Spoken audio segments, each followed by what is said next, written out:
예, 안녕하세요. 예, 오늘 2월 13일, 목요일입니다.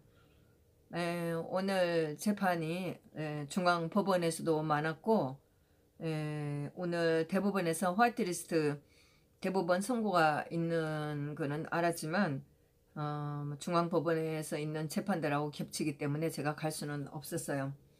그리고 나중에 기사를 검색을 해봤더니 화이트리스트 선고가 어떻게 됐는지 알려고 검색을 했더니 아직 검색은 안 되고 보니까 드루킹도 오늘 선고가 있더라고요. 뭐 어찌하였거나 제가 같은 시간이라 11시라 갈 수가 없어서 하여튼 뭐 결과는 기사를 보고 봐야 되겠죠. 뭐 대법원에는 뭐 피고인들이 나오질 않아요. 그러니까 뭐 구태여.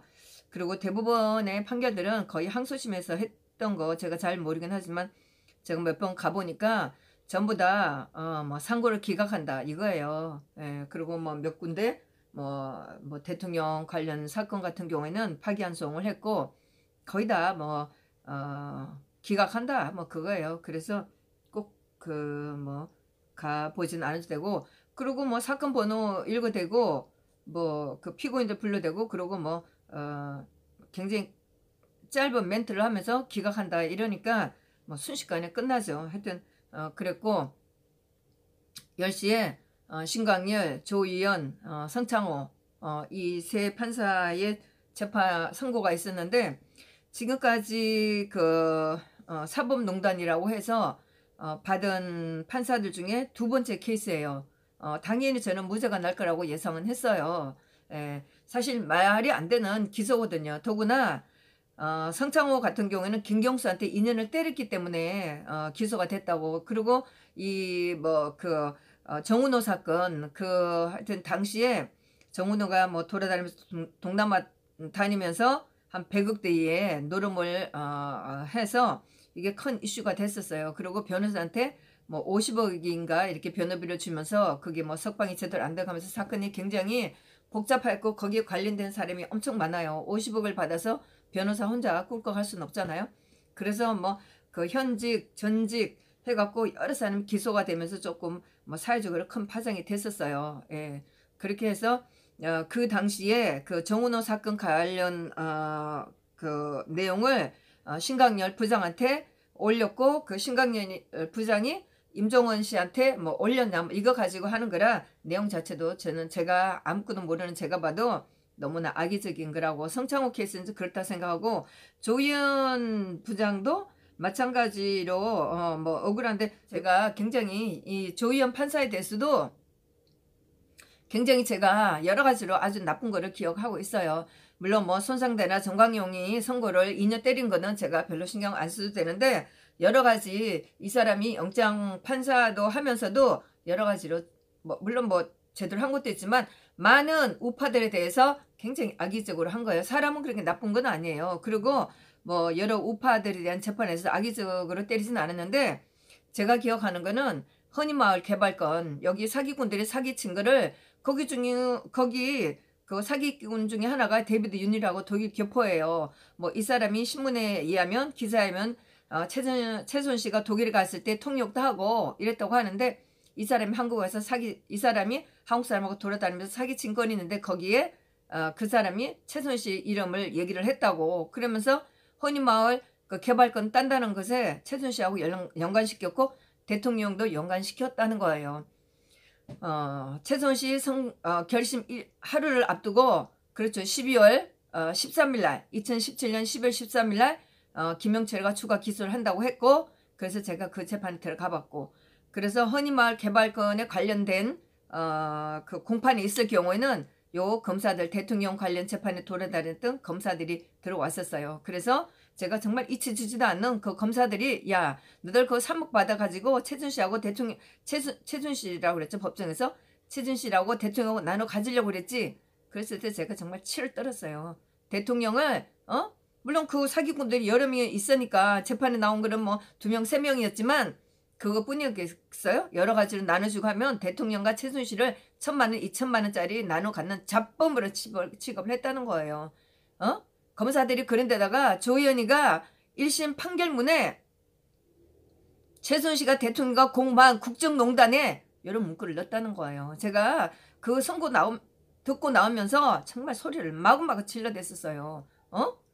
조 의원이 그 재판에 대해서 알 게 뭐예요? 그리고 그 재판 최종심 나지도 않았어요. 그런데다가 사기꾼들하고 돌아다닌 그 판결문에다가 최순실하고 대통령이 국정농단 했다는 그 말을 집어넣는다는 거예요. 이게 판사예요. 예? 그래서 오늘도 제가 조 의원한테도 한바탕 소리 지르려고 했는데 조 의원은 안 보였어요. 재판이 끝나고 나서 이제 기자들이 복도에 쭉 있었고 한참 이제 있다 보니까 안 나오는 거예요. 그러니까 법원 직원이 내려가라고 그래서 이제 2층으로 내려왔어요.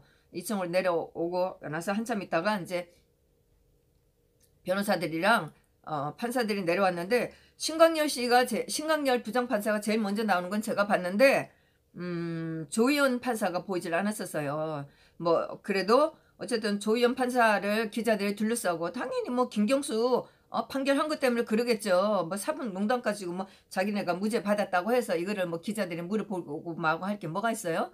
하여튼 성창호를 둘러싸고 기자들이 묻고 하는데 조 의원은 안 보여갖고 얘기를 못했지만 제가 조 의원 만나면은 조 의원한테도 제가 분명히 얘기를 하려고 그랬었어요. 판결문에 최순실과 박 대통령이 넣은 국정농단을 넣은 거 무슨 근거로 넣냐고 제가 따지려고 그랬었어요. 근데 보이지 않아서 오늘 조 의원은 피해 나갔고 성창호는 했는데 일단은 뭐 기자들이 그리고 변호사가 성창호한테 말을 하지 말라고 그랬다고 변호사가 자기가 기자들 대답을 했는데 제가 뭐 그렇게 그거를 존경할 필요는 없는 거죠.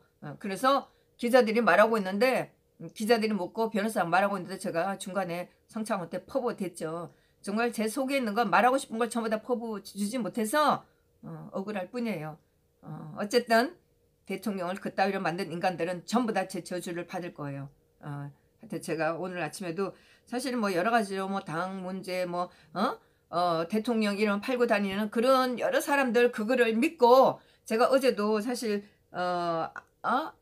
유튜브를 한 유튜버가 끝나고 나서 자동적으로 돌아가는 것 때문에 듣지 않아야 될 말을 들어서 굉장히 제가 여러 가지로 제 몸에 분노기가 악의 기운이 굉장히 가득한 상태예요. 제가 오늘도 선관위에 전화해서 그렇게 헛소리하고 돌아다니는 인간들에 대해서 제가 오늘도 제가 단죄를 할 거예요. 정말 성질나면 그 목소리까지 나가고 목소리까지 넣고 제가 유튜브 올리던가 할 거예요. 그렇게 함부로 사실이 아닌 걸 가지고 음해하고 그렇게 하면 안 됩니다. 어르신 네? 네. 하여튼 성창호하고 성창호가 나와서 하는 거를 제가 찍었고 권성동이도 오늘 무죄를 받았어요. 뭐 1심에서 무죄를 받았는데 2심에서는 다시 검사가 기소한 내용을 충분히 입증을 못했다. 그리고 또 이 법정에서 뭐 어떠한 것을 우리가 이거를 필요를 느끼지 못한다. 이렇게 하면서 무죄를 때렸어요. 뭐 그렇게 물론 뭐 저도 권성동이가 억울하다고 생각은 해요. 예. 그렇지만 왜 자기만 억울해야 돼? 왜? 예? 그래서 뭐 이 판사가 사실은 김관짐, 임관빈, 또 김태호 이 세 분의 사이버 댓글 관련도 재판을 하고 있어요. 그래서 솔직히 속으로는 물론 기대를 하고 있죠. 아마도 이분이 다른 건 제가 알고 있는 또 다른 건 그렇죠. 김관진 장관이 관련된 김기춘, 김관진 또 김장수 장관이 관련된 세월호 보고시간 관련 아마 이것도 재판하고 있을 거예요. 그래서 사실 이 판사한테 좀 기대하는 게 있어요. 굉장히 시원시원해서 기대는 하긴 하지만 아니 뭐 그렇다고 해서 제가 권성동이 이 인간을 가만둘 수는 없는 거죠. 그래서 개별적으로 동영상을 짧지만 올린 게 있으니까 그거를 올리도록 하겠습니다. 네. 여러 가지로 오늘 뭐 그 후보로 나가시는 분들 개소식도 하고 그런 걸 보면서도 오늘 이제 재판 본 거 이거를 제가 오늘 바로 대통령께 편지를 보내야 되겠다 알려드려야 되겠다 하면서 등등 또 우리가 막 고군분투하고 있는 거 이거를 알려드렸다 생각도 하고 있는데, 참, 성창호가 그 변호사가 기자들한테 얘기를 하고 있을 때 제가 바로 거기다 대고 성창호 때 쏘아댔는데, 제가 법원 안으로 다시 이제 권성동이 재판을 보러 가려고 법원에 들어오니까 거기 이제 법원 직원이 저한테 기자들한테 기자회견하고 있는데 말을 했다고 해서 잔소리를 했어요. 물론 뭐 저도 제가 뭐 지나쳤다고 생각은 해요. 제가 모르는 바 아니지만은 오늘 아침에 성창호 케이스 같은 경우는 사실 제가 성창호를 따라가면서 말할 시간이 있을 것 같지가 않아서 또 성창호가 말하고 있는 것도 아니었기 때문에 제가 말을 했어요. 그래서 그 법원 직원 알아요. 뭐 저희들하고 뭐 매일매일 보는 직원이고 뭐 하여튼 있는데 여러 번 저한테 뭐 그렇죠. 뭐 법원 직원이니까. 그래서 오늘 제가 그래서 호학김에 막 소리 질렀죠. 기자들도 똑바로 알고 들어야 된다고. 왜 못하냐고. 하여튼 그래서 제가 이 사람한테 마구마구 소리 질렀어요. 막 하다가 그러다가 제가 이 사람이 뭐라고 그래? 기자들한테 뭐 먹었냐고 그랬어요. 성질나갖고. 그랬더니 이 사람이 막 성질나고 대들죠. 제가 막 그랬죠. 도대체 멀쩡한 대통령 내쫓고 이렇게 돼서 지금 나가서 다치고 감옥 가고 하는 벌금 내고 하는데 누구는 그래야 되고 누구는 이렇게 됐냐, 누구 때문에 이랬냐고 제가 소리를 막 질러댔죠. 막 퍼버댔어요. 막 큰 소리로. 그랬더니 나중에 할 수 없이 아니 내가 그랬어요.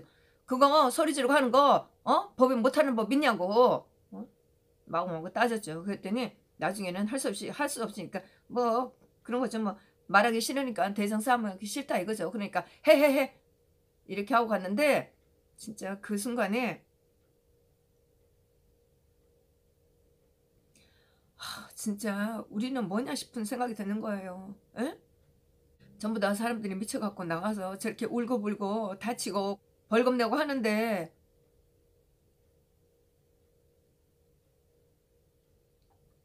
자기네들은 한 개도 달라진 게 없이 자기네 우아함을 다 차리고 왜 그러냐? 이런 식으로 말하는 저런 사람들을 보면서 정말 이럴 때도 정말 외롭다. 정말 이런 생각을 하면서도 정말 저라고 때려치고 싶지 않은 생각이 안 들겠어요? 그렇지만 또 돌아서면 정말 억울한 박 대통령 생각하면 우리가 주저앉을 수는 없잖아요. 응? 욕을 먹고 미친년 미친놈이라고 욕을 들어도 우리가 이렇게 주저앉을 수는 없잖아요. 응? 저는 대통령이 곧 나오실 거라 생각해요. 3월 25일 날 결심을 할지 재판을 계속 진행할지 그렇게 해서 결심 날짜를 따로 잡을지 모르지만은 시간 문제지 대통령 곧 석방되실 거예요. 석방되고 나면 전부 다 그걸 자기네들이 했다고 콩치살 인간들이 정말 벌써부터 눈에 다 보여요. 대통령 나오시겠지만 몸이 편한 건 문제가 아니죠. 역사에 어떻게 기록이 되겠냐고요. 그런 그분이 그게 편하겠냐고요. 석방이라는 말보다 우리는 이거 사기 탄핵, 불법 탄핵 재판 다시 해야 된다고 부르짖어야 돼요. 마침 제가 변성근 후보자 오늘 사무실 개소식 하는 거 보면서 서성근 변호사가 재판을 다시 해야 된다 하는 거 보고 굉장히 제가 또 이거 준비하면서도 굉장히 용기를 얻었어요. 우리가 절대로 가만히 있을 수는 없어요. 이번 선거에서도 우리는 이 모든 지금 일어나고 있는 모든 이 기현상이 멀쩡한 대통령을 내쫓고 얻은 결과라고 우리는 부르짖었고 국민들한테 계몽을 시켜야 된다고 생각해요. 예? 권성동이가 지가 정치검찰한테 당했다고 지가 권성동이가 문재인한테 뭐를 대드는지 모르겠어요. 문재인 정부한테 나쁜 소리 하면 다 조사하고 기소한다는데 아주 기도 안 차요. 권성동이가 뭘 했는데요? 멀쩡한 대통령 내쫓고 이런 거 올 줄 몰랐어요? 권성동이가 하는 한마디에 제가 아주 치를 떨겠더라고요. 예? 그렇다고 무죄를 받았다고 해서 권성동이가 무죄는 아니에요. 저 인간은 인생을 살면서 죄인으로 살아야 돼요. 성창호도 마찬가지고. 에? 국민들이 이런 인간들은 아주 단죄를 해야 된다고 생각해요. 절대로 용서할 수가 없어요. 네. 영상하고 같이 올리도록 하겠습니다. 네, 감사합니다.